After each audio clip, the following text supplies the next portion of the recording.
Let's zoom out of the region and go towards Iran. Iran and US is still at a standoff, and people are predicting different things.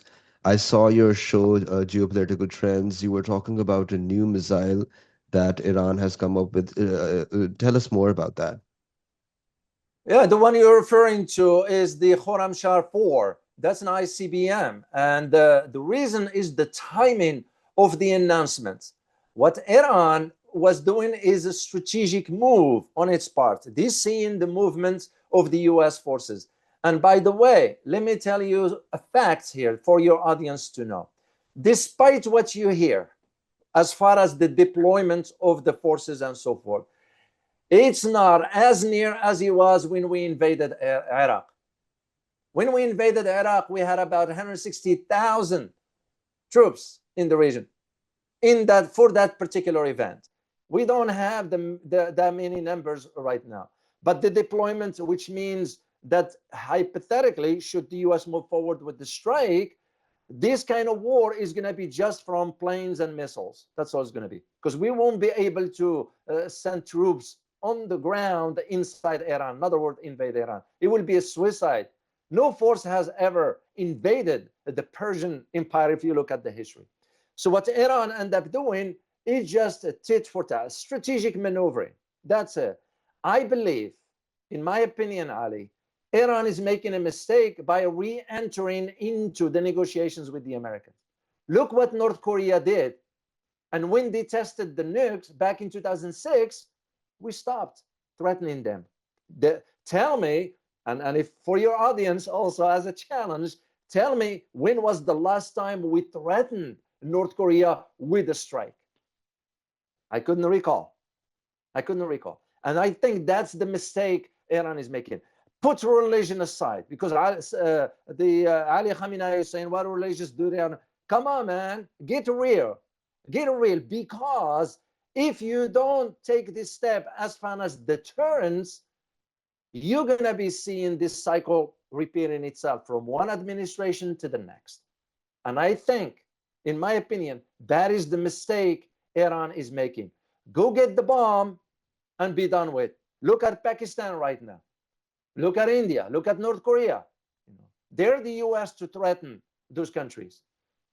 But Iran is allowing himself. But the deployment of the Khorramshahr 4 is really, really send a strong message to the Americans. Because here is one thing about that ICBM, that Khorramshahr 4.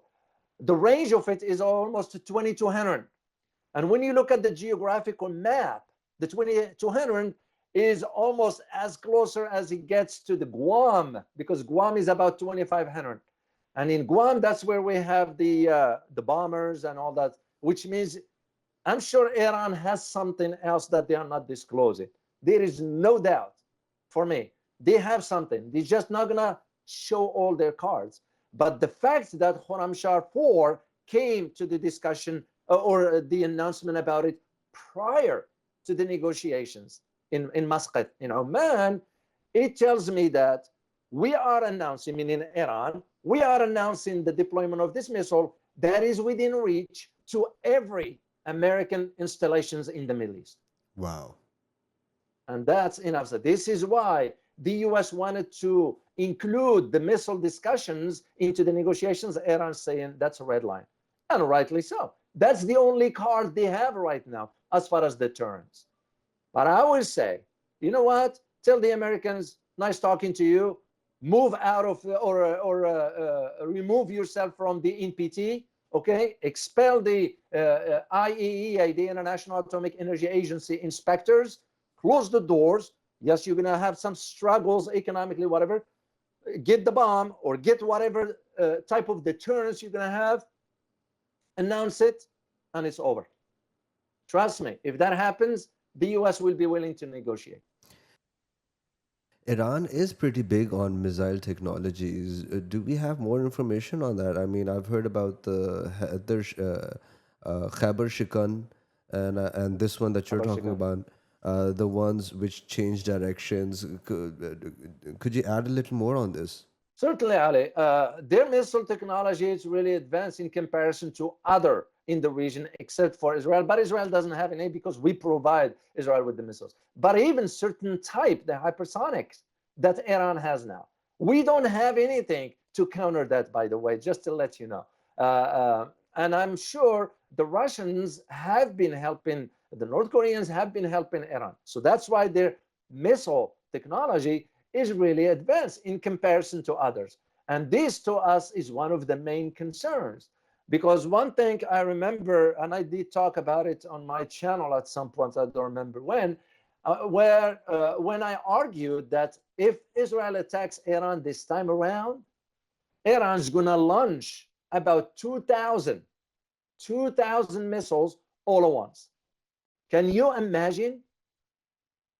Any defense system won't be able to deal with that. And that highlights to you the capability of Iran's missile technology. And by the way, the 2,000, that's not all they have. They have more than that. It's just they're not disclosing, which is the right strategy, of course. But their missile technologies, they do have, like this Khorramshahr 4, which is an ICBM, that they can be nuclear tipped if they want to. It's just a matter of how they're going to deploy that one. For now, the message that Tehran is sending to Washington and the region, and Israel for that matter, is that should the war expand, this is what Ali Khamenei stated, is that it's not going to be just the US and Iran. It's going to become a regional war. And as a matter of fact, to my knowledge, Pakistan and North Korea have threatened to use nukes if Israel used nukes on Iran. And with that comes one aspect, Ali, that we need to address. Where is the Muslim world into all this? You know, it's if this so-called Muslim unity, where is it? After all, Iranians are Muslims. Yes, they are Persians. They are not Arabs, but they are Muslims. So where is this Muslim unity? And that is where I see one particular angle I would like your audience to know about, is the role of Saudi Arabia moving forward. I do believe that the Saudis will come to the help of the Iranians behind closed doors. It's not that the Saudis will send the military. No, Saudis won't do it, but they will help, because any destruction for Iran is also a destruction for Saudi Arabia, especially when it comes down to oil. We'll come back to that. That's a very, very important point, and I've seen your show as well. You raised that point in that show as well. Um, Mhm. there has been a few skirmishes and between Iran and the U.S. A drone went towards the carrier, and they shot down a drone, and then they also captured a ship, I think, things like this. But it's been pretty long, and people were predicting that things won't be. It's not going to be that long. What's keeping U.S. and Israel from attacking Iran? I mean, what are they calculating? Well, you have to calculate the risk. What is your tolerance? What is your risk tolerance regarding attacking Iran this time around? This time around, in my opinion, ain't gonna be like what happened on June 2025, the 12-day war. No, it's gonna be far worse than that. And this time, it's not gonna be just dealing with Iran. You will be looking at the region, the entire region, because that is exactly what Ali Khamenei message to the Iran proxy forces and so forth, be they Houthis or Ansarullah, Hezbollah, the militias in Iraq, and others in Syria and so forth. This is why it's going to become more regional. And the US is concerned about that one. First of all, we don't have enough manpower. That's one. Second, your aircrafts are a sitting duck, basically, because we don't know what Iran has as far as the types of missiles. And we will be mistaken if we think that Iran doesn't have something to counter even an aircraft carrier itself. We will be mistaken if we assume that Iran doesn't have anything. And to the US is calculating this risk. Is it worth getting? Because once you get in, the same argument I made back in 2003 when I argued about you do not want to go into Iraq, because if you do, you're not coming out till about 20 years or so. And that's exactly what happened. In the case of Iran, is even more complicated because Iran's forces are far stronger than those they were back in Iraq. Look at it. We couldn't defeat Iran during the Iraq-Iran war. We were supporting the Iraqis. Of course, we supported Iranian too behind closed doors, but it just highlights to you, this is the risk that the US is like thinking about. Trump is not seeing it from this perspective. Trump is seeing it from the perspective of, I don't want Iran to have a bomb because of that's what Israel is saying. Well, this is where to go back to my earlier comments about, is Iran making a mistake? All these hypes and negotiations and all that ain't gonna lead to anywhere. Go the same path Pakistan did. Go the same path North Korea did. And go ahead and withdraw from NPT, go and do the testing, whatever you need to do, declare that's it, and you declare yourself a nuclear power, and the game is over for the US. That's the only way, as you say. So Indeed. let's come towards the point you picked up. Saudi Arab and Iran. You say that Saudi Arab would help Iran behind closed doors. Why do you think this? Well, there are two main reasons. One is political, and the other one is economics. So, from the economic perspective, Saudis understand that the moment a war starts, the Strait of Hormuz is going to be shut down. If the Strait of Hormuz is shut down, where do you think the Saudis are going to send their oil to or from? That's it. And the Saudis get billions and billions of dollars from that oil shipment. If the Iranians shut it down, it's over. And the Saudis don't want that outcome. From a political perspective, or even a religious aspect, the Saudis still, as of today, the leading voice in the Muslim world, even though many do not believe in that, they don't like that. I am one of those thinking in terms. I wrote a book about Saudi Arabia and detailed these aspects of it. The Saudis, the reason why they're claiming this leadership in the Muslim world is because the money. They have money, so they can fund the countries, especially in the OIC, the Organization of the Islamic Countries. Saudis will bribe them per se to follow the agenda of what the Saudis want. You think about the Saudis being the sites of the two most holy sites, Mecca and Medina. When people go to pilgrimage, that gives prestige to the Saudis and so forth. So to the Saudis, it will be like a problem for them, a public relations problem. Here is a war with another Muslim country, and you couldn't even take stand. You couldn't even condemn it. You couldn't even do whatever. So what the Saudis wants to do is most likely will support Iran behind the scenes without us knowing, not publicly, because the Saudis will be also concerned about sanctions from the Americans. Two things the Saudis have in the United States. They have a lot of money and they have a lot of gold. I saw it with my own eyes. I saw about $120 billion worth of gold.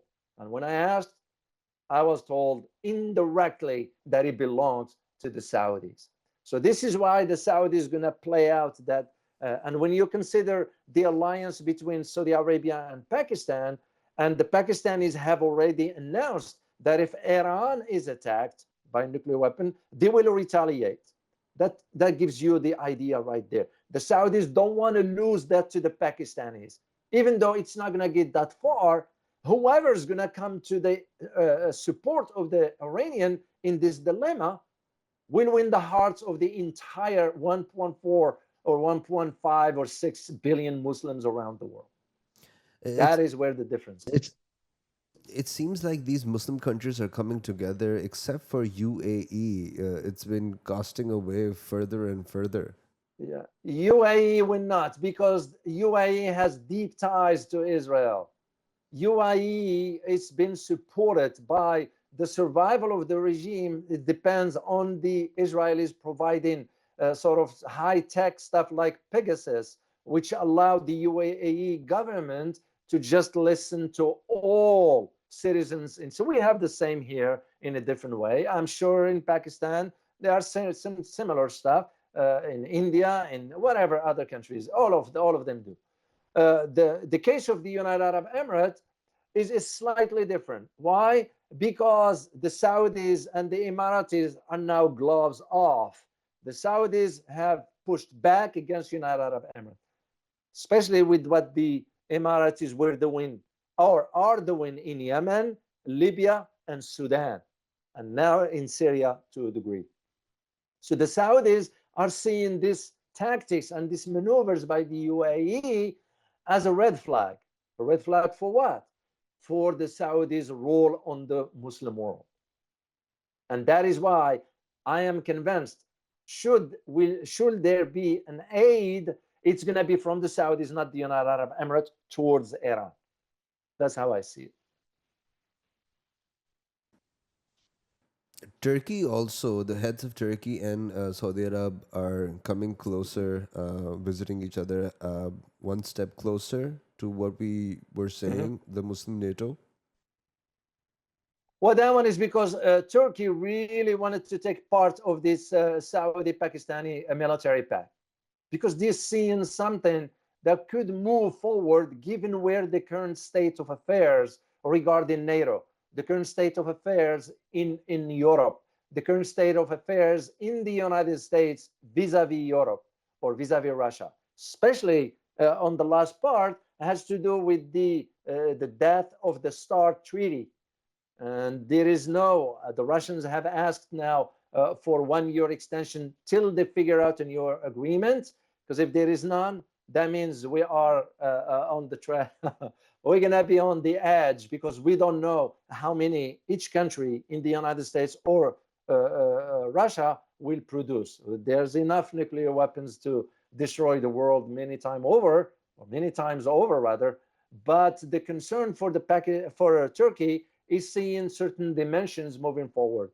And one of the ideas for Turkey also wanted to play a role in the Muslim world. This is why you're seeing the Turkish president Recep Tayyip Erdogan always bringing up the Palestinian cause. Is because most Muslims leaders, and I'm going to say it straightforward, they are taking advantage of the Palestinian case because they use that to rally the masses to divert from the failure of their own economic and political matters. So, when in reality, none of them gives a hoot about the Palestinian case. Because if the Muslim world really stands for this unity, what they have done for the people in Gaza for the last 2 years, let's be honest about it. I understand the religion, how things are, God or whatever. I don't buy that argument. God has nothing to do with all this. It has to do with whether you're going to take stand or not. So the Muslim world couldn't do except issuing statements. Well, statements is not going to prevent the people in Gaza from being vaporized by missiles and rockets and what have you. So that's what I see the role of Turkey. Turkey wanted to preposition itself, not to be left behind, because they seeing the Saudi role. That's why I did what I did as far as the analysis that the Saudis will come to the aid of Iran behind closed doors.